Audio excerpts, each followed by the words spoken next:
Welcome back, everyone. It's the episode that everyone's been waiting for, the one where I've almost lost my voice and Steve has to do most of the talking. The people have spoken, Jeff. How'd you lose your voice, man? Yelling So, at the World Speed Shoot or what? yeah, I love announcing uh the awards. Um, Ah, and yeah. and I get into it for everybody from D class to GM to the division winners, the category winners.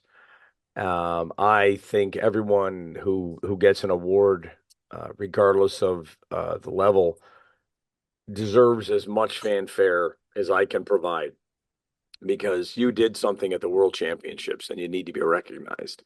Oh, yeah, And absolutely. so, there was a number of times where I looked over and Rick was like, giving me the sign to hold the microphone farther away from my mouth. I'm like, yeah, that's not going to happen. He didn't know, but now he does. That's right. So, anyways, everybody, welcome back to the Steel Target Paint Podcast. I'm Jeff Jones. And of course, Steve Foster is with me, and we are going to recap 2026 WSSC, which turned out to be Man, an what a amazing match. match. What a match. Absolutely. The Um, wettest match, the wettest match I've ever shot in my entire shooting career, but it was a good match. you were in Georgia that one time, Steve. I But know but you want to Georgia was forget one that one. day. Yeah. So look, Jeff, Wednesday afternoon, Thursday afternoon, end of day's rain. hmm How about first West Florida Steel Championships? Well, that still only was one day, Jeff. The That's true. rain cometh and Yes. wendeth in one day. Yes, we did have, and it was funny because I was joking on Wednesday and Thursday because I took the mornings off and was able to go to the practice bays, and I was like, "Oh, practice in the morning, shoot in the afternoon," and all the mornings were beautiful, and all the afternoons were less desirable, at least on Wednesday and Thursday. But Well, it it what happened was once you got to Thursday, oh man, how bad was yesterday? Rinse and repeat. The same exact absolutely start time was what at 1:45. 145. Yep, Yeah, in Thunder and Lightning. Okay, both days, and then yep. it just came down. I mean, my shoes are still wet from last week. It was crazy.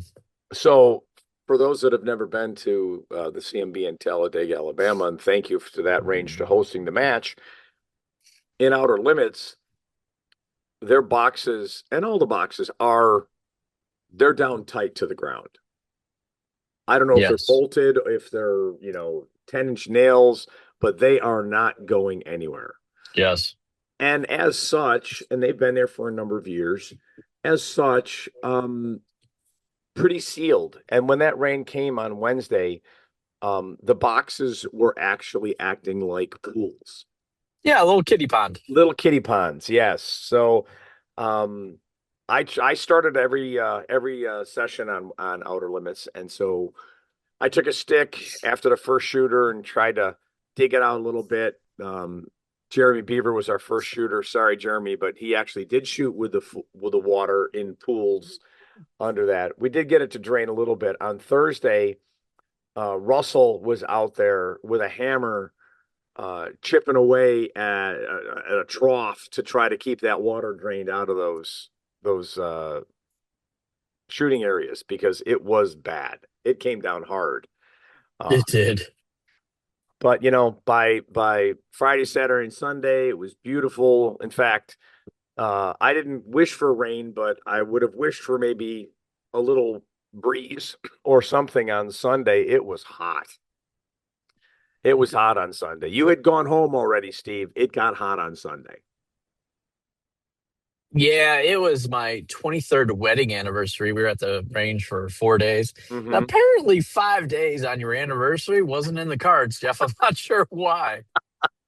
Well, congratulations to you and Teresa. That is fantastic. Thank you, sir. And it was great seeing you. I tell you, the vendors had a good showing of vendors again at the range this year. Of course, Creekside Custom was there. We had Hunter's HD Gold, who I think has been at everyone I've been at Yeah. at Talladega. Going around the corner, Next to them, we had PNR Ammo. Yep. Okay. Turning the corner from them was Beretta. Yep. Then Pro here. Uh, hmm is it POC? What's P- the POV nutrition. POV Nutrition? And Yep. then finalizing it and in the actual vendor area this year for the first time, and I think it worked out great, was Southern Barbecue. Oh, he was there. No, he was there last year. And the reason why I remember that, that's when I got addicted to the breakfast burrito. So I thought he always set up just outside. Maybe you're right. Maybe I forgot yeah, that. he was right on the corner last year. Yeah. Okay. Yeah. Yep. Yep. Yep. Yeah, I was able. So like I said, my most of my mornings I didn't roll into the range till about 10. Went right to the practice bay. And for those that don't know, you cannot shoot in Alabama until 9 a.m. on a public range. So that's why all our shooting started at Correct. 9 a.m. And he shut down making breakfast burritos right after first shots happened so he could get prepared for lunch. So I got to enjoy Yep. lunch every day, but Sunday I made sure to get there early and got myself a breakfast burrito, and they are very good. Yes, they were exceptional. Yep. So, but yes, we had 687 guns finish the match, which is phenomenal. Not too Uh, shabby. I thought not we were quite going to the hit biggest. seven, but What's that? I said I thought we were going to hit 700. Close. Yeah, I think due to some unfortunate disqualifications and guns being knocked out and some people not showing, yeah, that diminished that number. Uh, Practice score competitor, when you looked at it during the match, it was showing somewhere around 706, but that was still counting um, people that have been deleted and DQ'd guns. So when you look at the official numbers up on the Steel Challenge website, it's 687, which is still Not bad. Not bad. a very good match. I thought the staff again this year did a fantastic job um, running shooters. I think you shot on Wednesday, didn't you, Steve? Yep. Wednesday, Thursday. Yeah, so Wednesday is always a little tough because it's RO day. Um, it runs a little long just because the whole squad's moving, and then you're waiting to get set up with who's going to RO this stage and so forth. Where Thursday through Sunday, first shooter walks up and those ROs are like, okay, let's go. Yeah. The rest of the squad will get here, and we'll focus on getting the painting done after you're done. And by the time that person's done, it's great. So yeah, looking at the numbers through the years, I mean, last year was 665. The previous year, 2024, was 637. 2023 was 673. So in the past 4 years, the 687 has been um, the highest one. And in fact, turns out is the second highest WSSC count ever, which is Awesome. phenomenal. The biggest one back in 22 You know, was you know 712. what's interesting? What's that? The interesting part was this year, they say the sport turns every 3 years, which there's some old guys like you and I have been around here for a hot Yep. second, but there was a lot of new faces. And, Yep. and I think we saw that more out of our booth because, we saw some old friends, but we saw quite a few new people that were traveling from all over the country. I mean, Jeremy was from Alaska to Yep. Jeremy California to Boutwell. Yep. Yep. New York, and yeah, it was a well attended match and a lot of new faces, which was great. Well, the cool thing too is like, for our sport, this is the pinnacle match. But you get to see people that, you know, I got to see Trenton Mitsuoka. I don't see Trenton Mhm. except for at this match. You Yeah. know. Now for Yep. those that are on the East Coast, like Brennan Bolin, I get to see him. It's they tend to travel and hit some of the other matches in the East here. But when you start getting around like Adam Reno, I see him at Yeah. this match. He does shoot, area 5. I don't know if you saw the post. He's actually gonna scale back. He's becoming an old man. He's getting married. He's got responsibilities, and Yeah, yeah. I congratulated him, but I wanted to call him up and go blah blah blah. Let's come on. We've been doing that for years. No, it was great to see Adam. Fantastic guy, fantastic competitor. He shared that news with me here a few months back, and happy and excited for him and Natalie for their engagement and buying a house. And I think he said he may be going back to school to work on engineering and stuff like Yep, that. That's I had heard that too. absolutely fantastic. So good for him. Yeah. And that's what's cool about the sport is that you see people on whether on Facebook or Instagram or whatever social media might be using, uh, you get to see the people face to face, Yeah. and you might not. It's always fun. I mean, I saw people that I've only met once or twice. Al Ouellette was there, um, and you can go down the line. Thomas Howard. I mean, he was at the match last year, but I didn't really get a chance to meet him. And he was one of the ROs, and got to shake his hand and congratulate him on his RRO. Yeah, Uh, he shot really well. he did. He shot something like a 963 on speed option with a rimfire revolver. That's Ah, just cooking. that's crazy fast. That's exceptional. And what's really cool too? I'm kind of the data nerd when it comes to uh, the WSSC. I've got data going back to 2009. And now, granted, we had two brand new divisions in the World Championships this year with RRO and RRI. So, of course, that's 16 new world records that were set at the match. But there were 37 stage world records set in the entire match, which is crazy to me that we're getting every year people are still getting faster and faster and breaking these records. And let's talk about Jesse Grant's accomplishments. Oh Um, my goodness. He is the first time that he's won a division title yep. at the World Speed Shooting Championships, and And he didn't win one. he won two. He won two of them. He won both the rimfire pistol events, and he set a world record in rimfire pistol iron. That new record is now 62.8 seconds. Man, he beat that by 5%, Yeah, right? I don't Was I it don't have what last year's 65 record or was. so? Holy cow! Um, Yeah, and I think again, Adam said it with like a 65. yeah, That's dude, that's baller. it's crazy. It's crazy. And not to take anything away, let's give Michael Pogge credit. He did set world records now in RRO and RRI, and Jesse Misko did set a world record in RFRI with a 50.63. Dude, And is that that is crazy? crazy. Is it crazy? You I know, told him, I saw Jesse. I'm like, man, did you just fumble the ball on the 1 yard line? You couldn't beat 50 seconds. He's like, dude. So here's the fascinating part, and hats off to Jesse Misko.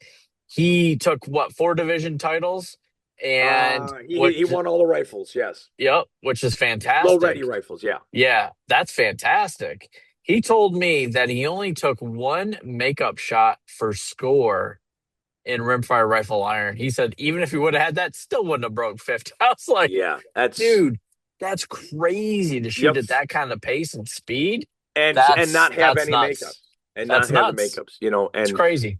you know, I'm glad you brought that up because that's something I've been working on with all my students, is the cost of makeups, Yep. and what it's gonna, you know, and it's based on the gun, based on the stage, based on the plate on the stage. Your makeups could run anywhere from, I mean, we've seen what Chris Barrett was doing 0.12 makeups on Smoke and or Showdown at one point when he needed it, wasn't it? 0.12 or 0.14? Do you remember? Five or less. We might be losing Steve there. I don't know. Steve, you still there? Steve is on the Yes. road. Okay, good. So, anyways, yes, you're gonna have, these different makeup times. I tend to use an average of maybe zero point 0.3. um, based on the person, but it's a decent number. So you sit there and you go, well, geez, I only took 10 extra makeups into score. That adds up to 3 seconds if you use a simple point three. And Yeah, so it gets expensive. And that's why that it whole does. I have a It one for does. one is just, you got to run it. Yep. But yeah, looking here, we had 21 other uh world records set. I mean, some of them, I mean, a bunch of LOs, which was fantastic. And LO this year and Open, both of those divisions were won by Maximus White. And he's won single stack before, but this is the first time he's won Open. Last year he did win LO, and he followed it up with a repeat championship this year. So hats off to him. A number of world records set there. Um, just looking at him, because I look here and I don't shoot this gun, but BJ Norris broke two world records in limited. Now put that together. He shoots one match a year, this match. And he came out and he set two world records in limited.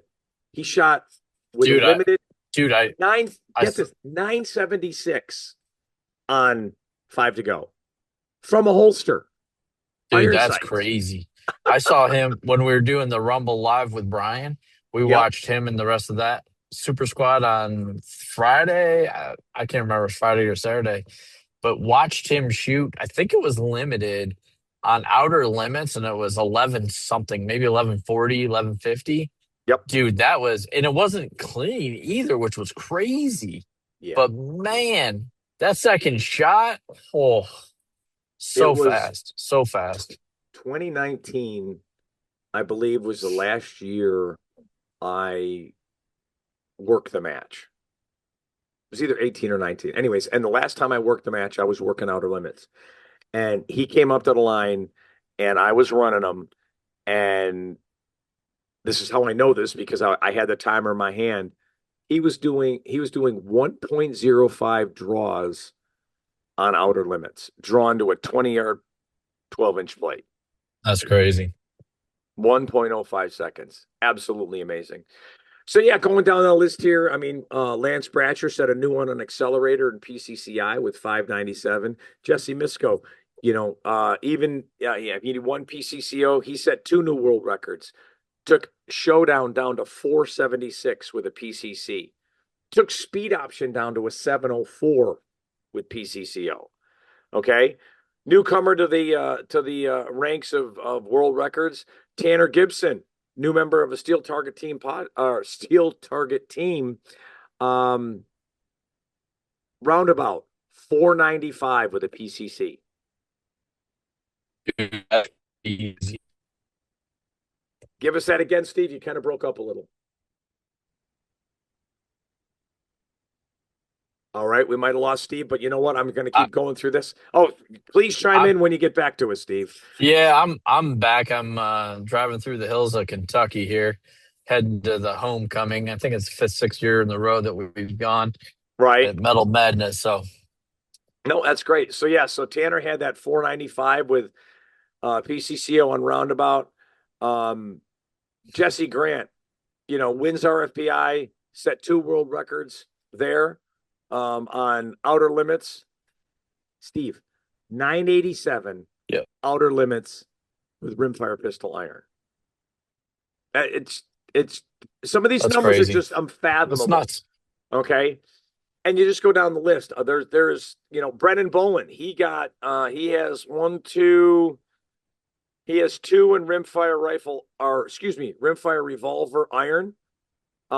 He has two in rimfire revolver optic. Yours truly actually is a current world record holder on 5 to go in rimfire revolver optic with a 947. That's Just awesome. some amazing scores, amazing scores. So, and what a match! You look at, you know, uh, the division winners and what they've been able to do. Um, you're talking. I think Jesse Misko won. well, I know he won 4 this year. I think last year he won 3, and the previous year he won 5. Yeah, So that's 12 in 3 years, that's crazy. you know, and these are all different platforms, Yeah. you know. It is an amazing feat. I had a personal best. Anybody who goes to the world speed and at that level can shoot a personal best is it's amazing. And of course, I can't track everybody's personal bests. So please celebrate yourself on the podcast page. If you had a PB, post it there for others to see. But for me, I shot a 67-47 in my rimfire rifle. And, I don't shoot Dude, rifle a that's lot. awesome. And, Steve, I told you this earlier today when we talked about setting up this call. Yeah. I attribute a lot of it to the stock, to your stock. No, I Um, appreciate that feedback, Jeff. We had similar results with a couple other people that felt the stock, went home, put it on, shot it the next day. For everybody watching, I don't recommend that, but he shot personal best, divisional personal best for him in 2 different divisions. I'm like, man, rolling the dice, but I appreciate the feedback. So yeah, making a change like that for at a Worlds is crazy. But I came home and for those that come to the Wyoming Antelope Club and listen to the podcast, Marcello is our gunsmith at the Wyoming Antelope Club, and he is a distributor of Creekside Custom parts, yep, yep, and he had one of the stocks there, and I said, okay, we're going to put it on my PCC, yep. and this week in the training we did 5 to go, and I really didn't want to shoot at all this week. I just wanted to let the I was going to just take a week off, and after shooting 6 guns in 5 days, I thought, and the drive, I'm just going to relax. But I put that stock on there, and we were running 5 to go, and I looked at my PB and I went, okay, my PB's a 216, and I went out there and I was focused, but I was cold. But with that stock, it was a 195. And Dude, it's that's just, crazy. That's it awesome. just, for those that haven't shot it, if you see anybody, and does the stock have a name? Have you got a name? We've got some names for your other parts. Have you come up with a name for the stock so I can, Yeah, uh, it's an adjustable race carbon fiber butt stock. So the adjustable race, short for AR. So we thought that was pretty nifty. okay. I like it. I like it. Um, But if you see the anybody, new safety for the Mark IV. I did see Go the new ahead. safety. Yeah. I have Yep. a Mark IV.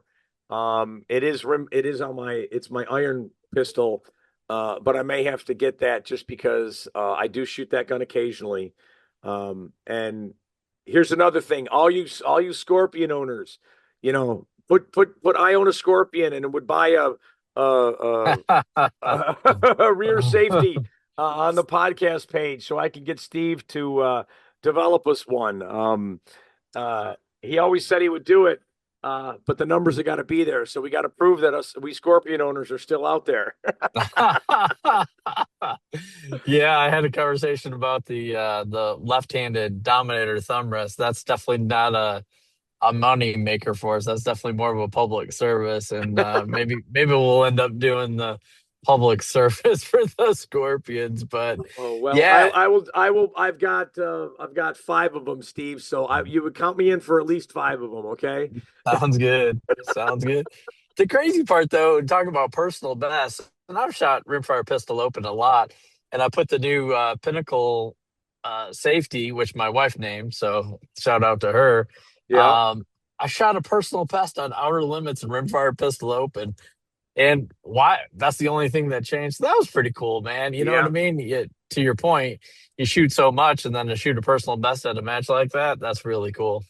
Well, I think this is a testament to the products. I said this before. I'm going to say it again, and I will say it in the future.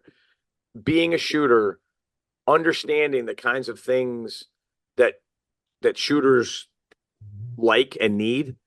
but then being able to have them set up to be the most efficient. Yeah. And I'll call it out on the AR safe or the AR buttstock. Okay. Yeah. I've never seen a cheek riser shaped like yours. Yep. And it's huge. Yep. It's a huge game changer in how that comes up, and it's just right into the cheek, and it's tight. And that's not to take anything away from the other cheek risers, but it just adds that different element of it. Sure. Sure. Sure. And I know, do you remember years ago, a lot of people were shooting the fangs, Yeah. you Hmm. know, and some people still have those, and they like those, and that's great. And that was one of those innovations back then where you're like, God, why are people doing this? Well, now you look at your big butt pad on that and how it's curved and it Yeah. feels good. It's Yeah. it's just all those things, but I have to believe that when you're going through this stuff and you're going through your prototyping and you're like, no, this isn't quite right. It needs a little different angle. It needs a little different texture. Yeah. Because if it doesn't feel right in your hands, it's more than likely not going to feel right in the masses. And let me share just a little bit of that journey about the Pinnacle. There's some people that saw it online. It's like, oh, it sits too low. It sits too low, and they put it two of the best pistol shooters, rimfire pistol shooters in the country, probably two of the top three. Both gave me that feedback, and I said, put it in your hand and try it. And they both had the same feeling. They put it in the hand, like, wow, that feels different. It's because of where it's curved and where it sets. It feels like it's up higher and it's not. Right. So and then people are like, why does this feel so comfortable? So you know what we did is I gripped a Mark IV, how I would want my thumb position to be, and then we took a picture of it, and then I removed my left hand, took a picture of it, and we designed that Pinnacle safety to mirror what my thumb looks like. So it's got that little bit of a curve to it. A lot of them are flat Yeah. and, dig in your hand and ABC 1, 2, 3, but that's why we have the curve the way that we do. So I'm trying not to give away the secret to all the sauce, but that's why it feels comfortable. So it's a one piece stainless steel safety, and man, it's humbled by the support of the community this past weekend. Man, we ran a small kind of like a first batch to see if it would work. We sold out at the match, and so we've got more as we're heading to Metal Madness here. But man, it was really really really cool to see, and appreciate all the feedback. And thank you to the community that came and supported us this weekend. This was our second World Speed Shoot, and again, just super super duper humbled by the support at the match this week. It was an amazing turnout, and man, it was fantastic, Jeff. It was Yeah. absolutely fantastic. Yeah. I mean, this was my ninth. I've been to every one that's been at Talladega, and this is the ninth one there. Yep. It's my uh, seventh competing in senior, and you know, I never want to. Well, for me personally, I never want it to be anywhere but Talladega. I think that range for this game is set up just perfectly. Um, and I know a lot of people are like, "Oh, it needs to be later in the year, and we need to move it around to different ranges." And I just wonder if it gets moved to a different range, it's going to have the same kind of um, numbers going to it. It was a stark contrast in 2016, 2017, having at the Hogue Range in California. And the very next year in 2018, what happened to the attendance when it moved to Talladega? Oh, it More went than from doubled? 350. It went Yeah. from 350 to over 600. Yeah. So, yeah, some of that's popular to the sport probably, but no, it's a good place to fly into. It's not super expensive around the area, but it'll be interesting to see if it ends up moving around, and then where does it move to, and Well, I know we'll next see. next year for sure, it will be in Talladega, because I remember reporting on it back then. They had Yeah. they did a 3-year contract with them, so Yep. I know for a fact that next year it'll be at Talladega. I'm guessing they didn't set the dates, or I would have announced it at the awards. But we'll probably get that in the coming weeks of exactly when it'll be. I'm guessing probably the same time of year. Um, and then after that, yeah, who knows? Um, it's I know we're a hotbed of Steel Challenge, and when I say Yeah, we, I mean the East Coast, Area 6 in general. But um, it's an easy range. You can fly into Atlanta, so you can fly into a major airport.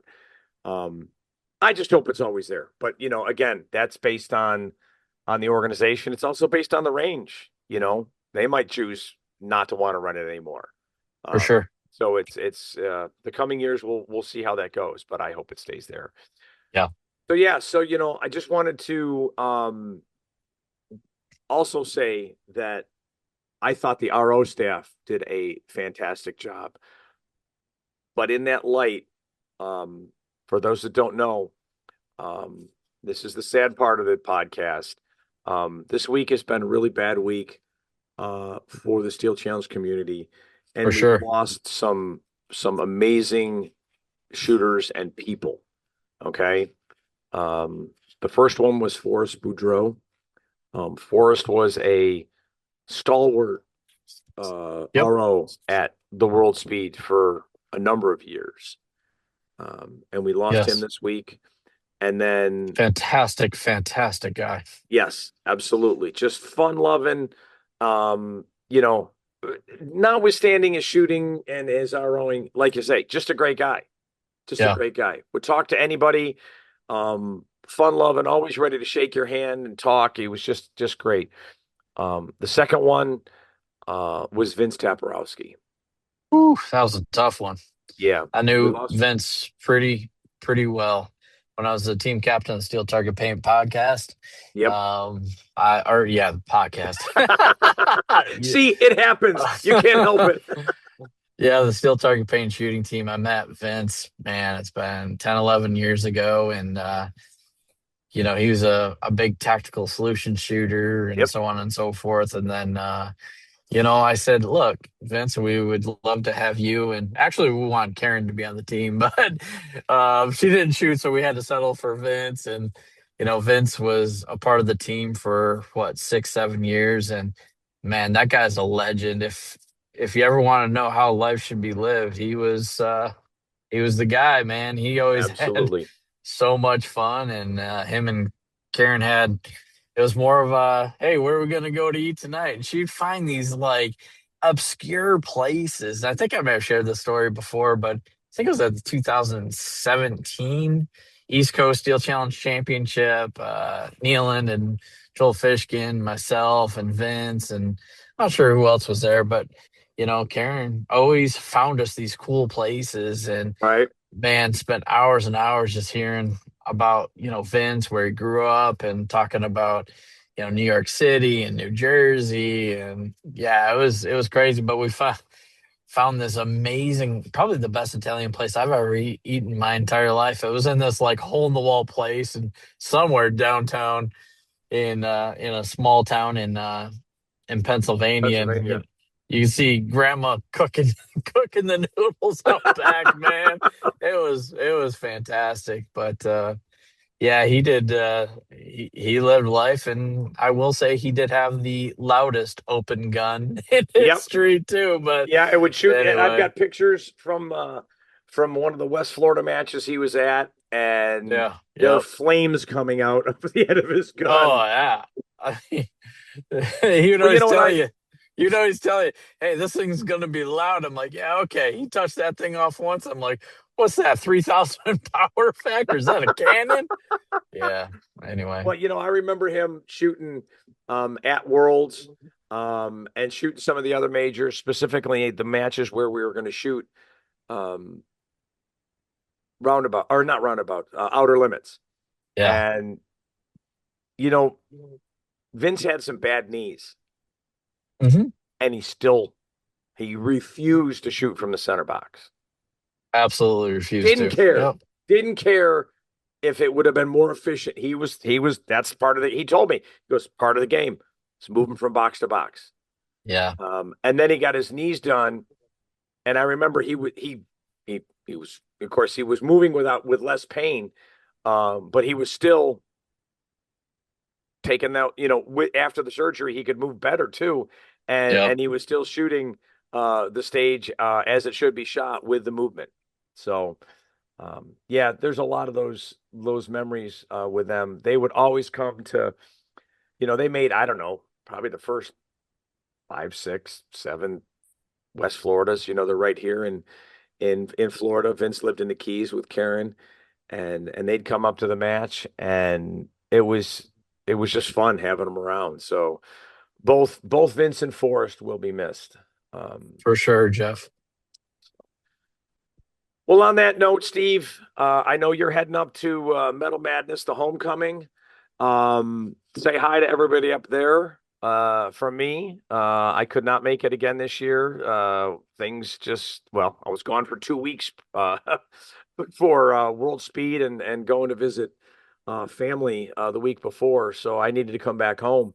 But say hi to everybody there. Have a good, I'm not going to say have a good shoot, because that would imply there's a competition, and from what I understand, it's supposed to just be fun. Yeah, Ed White may get offended if you called it a competition, to be honest Exactly. with And you. God, So, I do not want to offend Ed. We had him on the podcast and enjoyed that, so we're not going yeah, to do that. So go sounds have good, fun. Jeff. All right. All right, Well, take thank care, you brother. everybody We'll for see you. listening. Hope you got something out of this one with our recap. Um, we're gonna Steve, like I said, Steve is going up to the homecoming, so we'll try to get a recap of what's going on there after that's done. Um, check us out on the podcast page. Say hi if you got ideas of what you'd like to hear us talk about. Please put something out there. We're happy to listen to that. Otherwise, it's just going to be Steve and I recapping matches and talking about his parts and talking about people and having fun. So thank you all for listening. Steve, drive safe.